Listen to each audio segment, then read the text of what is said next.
Hello and welcome guys. Today we will study important topic of class 11th physics chapter vector analysis. Means here we will study scalar quantities, vector quantities, law of triangle of vector addition, law of polygon of vector addition. तो आइए friend आज का video start करते हैं और देखते हैं कि स्केलर और वेक्टर क्वांटिटी पहले क्या होते हैं, उसके बाद one by one law of triangle of vector addition, law of polygon of vector addition को देखेंगे और समझेंगे। ओके फ्रेंड, तो देखिए फ्रेंड, सबसे पहले मैं बात करता हूं स्केलर क्वांटिटी और वेक्टर क्वांटिटी की। होता क्या है फ्रेंड्स, यहां पर मैं हिंदी वर्ड भी यूज करूंगा क्योंकि उस हिंदी वर्ड से ये डिफिनेशन ज्यादा क्लियर हो पाएगा। फ्रेंड, जो स्केलर क्वांटिटी होता है इसको हिंदी में अदिश राशियां बोला जाता है। स्केलर मीन्स फ्रेंड क्या होता है, अदिश। ओके, अब वेक्टर मीन्स क्या होता है फ्रेंड, सदिश। ओके, नाम से ही देखिए फ्रेंड कुछ आपको क्लियर हो रहा है। अ मीन्स विदाउट, आप जानते हो फ्रेंड्स, अ मीन्स यहां क्या हो जाएगा, विदाउट, बिना दिशा के, विदाउट डायरेक्शन। मैं यहां पर अलग से लिख के बता रहा हूं फ्रेंड। जैसे मैं बात कर रहा हूं क्या, स्केलर क्वांटिटीज की, क्या बात कर रहा हूं फ्रेंड, स्केलर क्वांटिटीज की बात कर रहा हूं। तो मैंने आपको बताया स्केलर को हिंदी में क्या बोला जाता है, अदिश, दैट इज अदिश राशियां, अदिश राशियां। और यदि मैं इसको संधि विच्छेद कर दूं तो मैं ये पाऊंगा कि अ मीन्स होता है विदाउट, क्या होता है friend, without means without direction. ऐसी क्वांटिटी जिसमें डायरेक्शन नहीं होगा, विदाउट डायरेक्शन होगा, वह कहलाएगी स्केलर क्वांटिटी। तो उसमें होगा क्या, दैट इज, इसमें जब डायरेक्शन नहीं होगा तो होगा क्या, तो उसमें पाया जाएगा मैग्नीट्यूड। क्या पाया जाएगा फ्रेंड, मैग्नीट्यूड पाया जाएगा। मतलब ऐसी क्वांटिटीज जिसमें सिर्फ मैग्नीट्यूड होती है, डायरेक्शन की कोई भी जानकारी नहीं मिलती है, ऐसी क्वांटिटी को हम स्केलर क्वांटिटी बोलते हैं। जैसे फ्रेंड्स मैं इस मार्कर की बात करूं, यह मार्कर जैसे मैं बोलूं कि यह मार्कर जो है 15 सेंटीमीटर लंबा है, तो इसकी लंबाई 15 सेंटीमीटर है। मैंने ऐसा थोड़ा ना बोला कि ईस्ट डायरेक्शन में 15 सेंटीमीटर है, वेस्ट में है, नॉर्थ में 15 सेंटीमीटर है ना फ्रेंड, साउथ में 15 सेंटीमीटर, ऐसा मैंने नहीं बोला। मैंने सिर्फ बोला इसकी जो लेंथ है वो कितनी है, 15 सेंटीमीटर है। ओके फ्रेंड्स, जब मैंने लेंथ की बात की, लेंथ मतलब एक फिजिकल क्वांटिटी की बात की और बतलाया कि इसकी लेंथ 15 सेंटीमीटर है, तो इसमें कोई भी डायरेक्शन नहीं था, सिर्फ 15 सेंटीमीटर इसकी क्या थी, मैग्नीट्यूड थी। मतलब सिर्फ हमको मैग्नीट्यूड की जानकारी मिलती है, डायरेक्शन की जानकारी नहीं मिलती है। तो ऐसी क्वांटिटी को हम बोलते हैं स्केलर क्वांटिटीज। ओके फ्रेंड, और क्या क्या ऐसी और भी क्या क्या क्वांटिटी है, तो यहाँ पर मैंने कुछ समअप कर रखा है फ्रेंड, आई थिंक आपको अच्छा लगेगा।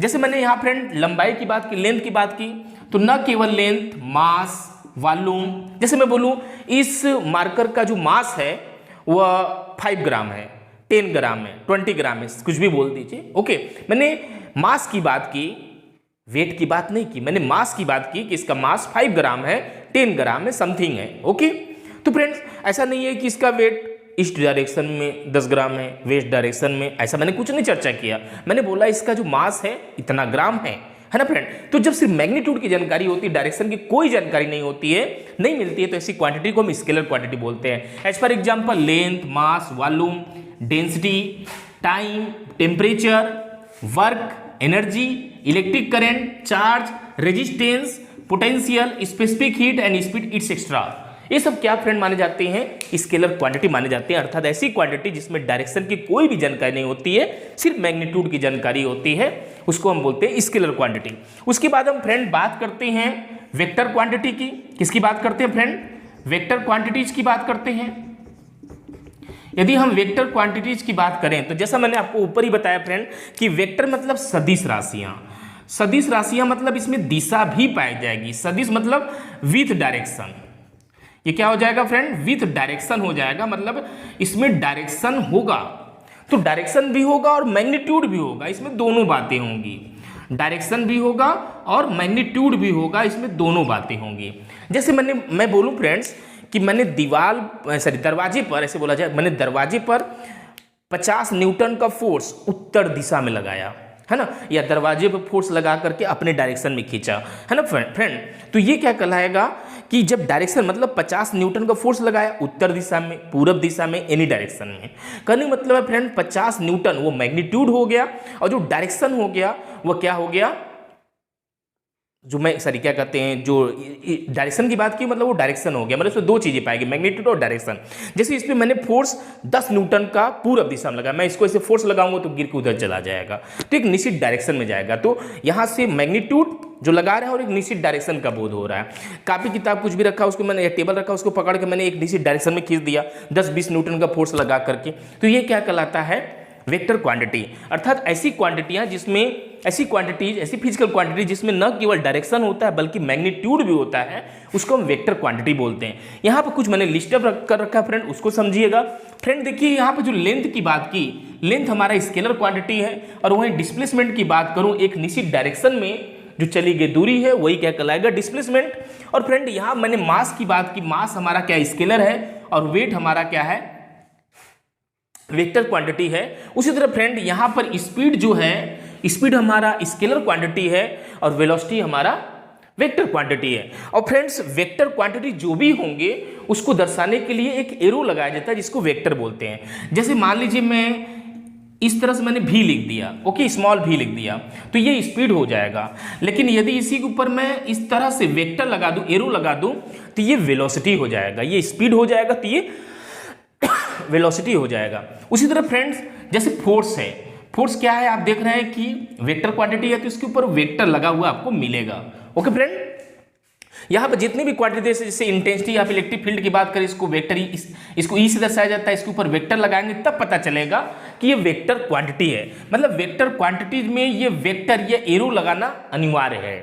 ओके फ्रेंड्स, तो यहाँ पर जैसे मैंने बताया displacement, weight, velocity, acceleration, retardation, torque, stress, potential gradient, intensity of electric field, force, current density, etcetera, ये सब क्या होते हैं, वेक्टर क्वांटिटी होते हैं। एक अलग से भी क्वेश्चन इस पे आता है फ्रेंड, स्केलर और वेक्टर क्वांटिटी क्या होते हैं, या स्केलर और वेक्टर क्वांटिटी में क्या डिफरेंस होता है, इनको भी आप याद कर लेंगे फ्रेंड।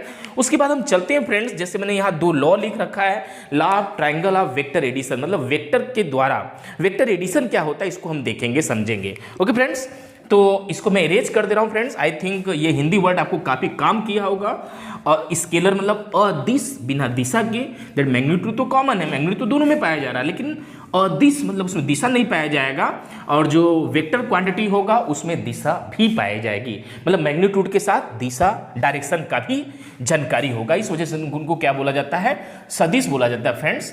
तो उसके बाद हम देखते हैं कि वेक्टर को रिप्रेजेंट कैसे किया जाता है, जैसे हमने बताया कि एक एरो द्वारा। उसकी जो लेंथ है वह क्या बतलाती है, और उसका जो हेड है वो क्या बतलाता है, उसके बारे में हम देख लेते हैं। फिर उसके बाद हम एडिशन देखेंगे, एडिशन ऑफ वेक्टर कैसे किया जाता है। ओके फ्रेंड, देखिए फ्रेंड्स, जैसा मैंने आपको बताया कि जब भी वेक्टर को दर्शाने का तरीका क्या है, एरो ग्रुप में दिखाइए।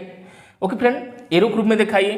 तो फ्रेंड्स यहाँ पर आप ये देख रहे हैं कि इसमें 2 बातें हैं, एक उसकी लंबाई है, एक उसका क्या है, हेड है। एक लंबाई और एक हेड है, 2 चीजों से मिलकर ये बना हुआ है। तो जो इसकी लंबाई होगी ये इसकी मैग्नीट्यूड को शो करती है, ये इसके मैग्नीट्यूड को शो करती है। और जो उसका हेड होता है, ये जो उसका हेड है वो क्या बतलाता है, इसके डायरेक्शन को बतलाता है। क्या बताता है फ्रेंड, डायरेक्शन को बताता है। ठीक है, अर्थात मैग्नीट्यूड और डायरेक्शन चूंकि इसमें दोनों पाया जा रहा है। ठीक है, ये कैसे क्लियर है अभी आप समझ जाएंगे फ्रेंड। मान लीजिए एक एग्जांपल मैं ले रहा हूं, जैसे एक व्यक्ति की बात करता हूं।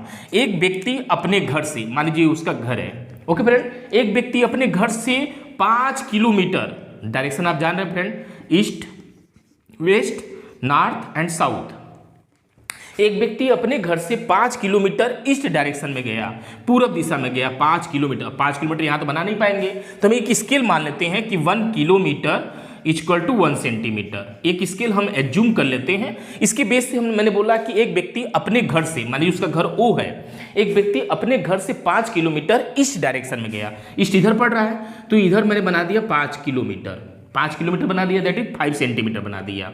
कितना गया फ्रेंड, 5 किलोमीटर गया। तो मान लीजिए O से कहाँ गया, A तक पहुंचा। ओके फ्रेंड, OA मैंने दिखा दिया। अब मैं ये बोल रहा हूं कि फिर वहां से वह 3 किलोमीटर उत्तर दिशा में गया, 3 किलोमीटर। तो 3 किलोमीटर 3 सेंटीमीटर लेना पड़ेगा। तो यहां से मान लीजिए फ्रेंड्स मैंने 3 सेंटीमीटर लंबा जो है वेक्टर खींच दिया। ये कितना दर्शाएगा, 3 किलोमीटर। देखिए फ्रेंड, जोड़ने का तरीका आप देख रहे हैं कि पहले वेक्टर के हेड से दूसरे का टेल स्टार्ट हो रहा है। ओके फ्रेंड, तो अब मैं बोलूं कि वो अपने घर से कितना दूरी पर है, अपने घर से कितना दूरी पे है, तो आप ऐसे थोड़ा ना बता पाएंगे 5 और 3 8, ऐसा नहीं है फ्रेंड। जब डायरेक्शन की बात होती है, वेक्टर की बात होती है, तो इस तरह से आप इसको नहीं बता सकते हैं। तो इसके लिए क्या करना पड़ता है फ्रेंड्स, यहाँ से लेकर के यहाँ से आपको यहाँ तक के बीच की दूरी को मेजर करना पड़ता है। यहाँ से लेकर के यहाँ तक की दूरी को आप मेजर करेंगे। मेजर करने पर जो रिजल्ट आएगा वही इसका परिमाण, वही इसके परिमाण होगा, इसकी लेंथ होगी, कितनी दूरी पर स्थित है, वो डिस्टेंस पता चलेगी। जैसे मान लीजिए फ्रेंड्स, यहाँ पर सपोज कर लीजिए, इसको नाप रहे हैं, एज्यूम कर लीजिए, मान लीजिए 5 सेंटीमीटर या मान लीजिए 3.5 सेंटीमीटर आए, एज फॉर एग्जाम्पल 3.5 सेंटीमीटर आ रहा है, अर्थात 3.5 किलोमीटर हो जाएगा। अर्थात यहाँ से लेकर यहाँ तक की दूरी 3.5 किलोमीटर हो जाए। मान लीजिए स्केल से आप ऐसा करते हैं, तो एक अंदाज मैं आपको समझा दे रहा हूँ। तो फ्रेंड यहाँ पर आपने देखा कि जो वेक्टर क्वांटिटी होती है उसको सामान्य एल्जेब्रिक मेथड से जोड़ा घटाया नहीं जा सकता है, लेकिन जो स्केलर क्वांटिटी होती है उसको अलजेब्रिक मेथड से प्लस माइनस इंटू डिवाइड आप कर सकते हैं, लेकिन यहाँ पर ऐसा पॉसिबिलिटी नहीं है। तो यहाँ पर फ्रेंड आपने देखा एक नियम भी यहाँ पर लागू हो गया, हमारा law of triangle of vector addition. मतलब दो वेक्टरों को मैंने जोड़ा, एक रेड कलर में दिखाई दे रहा है, एक ब्लैक कलर में आपको दिखाई दे रहा है। दो वेक्टरों को मैंने जोड़ा और जोड़ा तो एक क्या बन गया, एक ट्रायंगल बन गया। तो आप देख सकते हैं एक ट्रायंगल यहाँ पे बन गया। तो ये कहलाता है law of triangle of vector addition. कुछ और एग्जांपल लेते हैं फ्रेंड्स। ये तो मान लीजिए एक न्यूमेरिक फॉर्म में मैंने आपको बतलाने की कोशिश की। और फ्रेंड आपने देखा कि जब 5 किलोमीटर की बात हुई तो मैंने ये जो वेक्टर लंबा बनाया 5 सेंटीमीटर का बनाया, अर्थात जो इसकी लेंथ है इसकी मैग्नीट्यूड को बता रही है, और इसका जो हेड है वो बता रहा है डायरेक्शन कि अभी ईस्ट में है और अभी कहाँ है, नॉर्थ में है। ये चीज मैं आपको बतलाने की कोशिश किया ऊपर। आइए देखते हैं फ्रेंड कुछ और एग्जाम्पल से समझते हैं जो आपकी बुक में बतलाया गया law of triangle of vector addition के अंतर्गत। इस तरह के न्यूमेरिकल फ्रेंड आते हैं और इसको कॉम्प्लिकेट भी समझा जा सकता है, क्योंकि अभी स्टार्टिंग है तो फ्रेंड मैं आपको सिंपल ही बतला रहा हूँ। अब आइए देखते हैं friends law of triangle of vector addition, इसको समझने की कोशिश करते हैं। ओके फ्रेंड्स, मान लीजिए फ्रेंड हमारे पास दो वेक्टर हैं, वेक्टर ए जिसका मैग्नीट्यूड, दूसरा वेक्टर बी है। ओके फ्रेंड, इन दोनों को जोड़ना है। Okay friend, law of triangle of vector addition से। तो जैसे मैंने आपको बतलाया कि सबसे पहले एक पॉइंट ले लीजिए, वहां से मान लीजिए आपने वेक्टर ए खींच दिया। मतलब ओ से लेकर के, मान लीजिए ओ से लेकर ए तक आपने एक वेक्टर ड्रॉ किया जिसका मैग्नीट्यूड स्मॉल वेक्टर ए है। Clear friend? फिर यहां से फ्रेंड अपने को क्या करना है, यहां से इसके हेड ए से एक ए बी वेक्टर लिया मैंने। Okay friend, A B vector लिया और जिसका मैग्नीट्यूड स्मॉल बी है। ओके फ्रेंड, तो अब इन दोनों का जो रिजल्टेंट होगा ये इसके क्या होगा, हाइपोटेनस से पता चलेगा। इन दोनों को हम जोड़ देंगे, मतलब इन दोनों के बीच की दूरी निकाल लेंगे। इन दोनों के बीच की जो दूरी निकालेंगे फ्रेंड, वह दूरी इन दोनों के एडिशन को बताएगा। Vector R equal to vector A plus vector B के बराबर होगा। ओके फ्रेंड्स, और यहीं पे यदि हम सब्ट्रैक्शन की बात करें तो हम सब्ट्रैक्शन कैसे करते हैं। सबसे पहले हम क्या करते हैं, ओ ए खींचते फ्रेंड, ओ ए खींचते हैं जिसका मैग्नीट्यूड स्मॉल वेक्टर ए होता। अब फिर जो आपको वेक्टर बी दिखाई दे रहा है उसको हम नीचे डायरेक्शन में ले जाते हैं, इसका डायरेक्शन चेंज कर देते फ्रेंड, तो ये माइनस वेक्टर बी हो जाता। अर्थात अब ये हमारा जो रिजल्ट बताता वो रिजल्टेंट इसके माइनस को बताता, vector A minus vector B को बताता है। तो ये फ्रेंड हमारा क्या कहलाता है, law of triangle of vector addition. मतलब वेक्टरों को जोड़ा गया, जोड़ने से माने दो वेक्टरों को जोड़ा गया, जोड़ने से क्या हुआ, एक ट्रायंगल शेप में उसका रिजल्टेंट प्राप्त हुआ, इस वजह से कहलाता है law of triangle of vector addition. उसके बाद फ्रेंड हम बात करते हैं polygon law of vector addition. ये polygon law of vector addition क्या है, ये भी आपको भी बहुत जल्दी समझ में आ जाएगा। तो फ्रेंड ये टॉपिक आपका क्लियर हो गया। अब हम लास्ट टॉपिक को देख लेते हैं। आई थिंक आपको वेक्टर एनालिसिस चैप्टर काफ़ी अच्छा लग रहा होगा और मैथमेटिक्स में भी, फिजिक्स में भी ये टॉपिक है। तो फ्रेंड्स आइए देखते हैं पॉलीगन लॉ, मतलब एक से ज़्यादा वेक्टर रहेंगे। सपोज कर लीजिए फ्रेंड्स हमारे पास वेक्टर ए है, वेक्टर बी है ना, वेक्टर सी है और वेक्टर डी है। ओके फ्रेंड, अब इन चारों को मान जोड़ना है, तो आप कैसे जोड़ेंगे। ओके, कैसे जोड़ेंगे इसको समझते हैं। जैसे मान लीजिए फ्रेंड मैंने आपको बोला कि 2 + 3 + 5 + 10 कितना हुआ, तो आप क्या करते हैं, जरा सोचिए क्या करते हैं। सबसे पहले आप 2 और 3 को जोड़ते हैं तो रिजल्ट 5 आता है। फिर उस 5 में तीसरा वाला जो टर्म है उसको जोड़ते हैं, 10 आता है। फिर जो 10 प्राप्त होता है उसमें जो चौथा टर्म है उसको जोड़ते हैं तो हमारा क्या होता है, 20 प्राप्त होता है। तो इस तरह से बोलते हैं 2 3 5, 5 5 10, 10 10 20, ऐसे जोड़ते हैं। तो सेम काम हमको करना है फ्रेंड्स, सेम काम करना है। इसका मतलब सबसे पहले हम वेक्टर ए लेते हैं फ्रेंड, क्या लेते हैं, वेक्टर ए खींच लिया। उसके बाद हम वेक्टर बी लेंगे, फिर इन दोनों को जो रिजल्टेंट होगा वह वेक्टर ए बी, इन दोनों का जो रिजल्टेंट होगा वह कहलाएगा vector R equal to vector A plus vector B.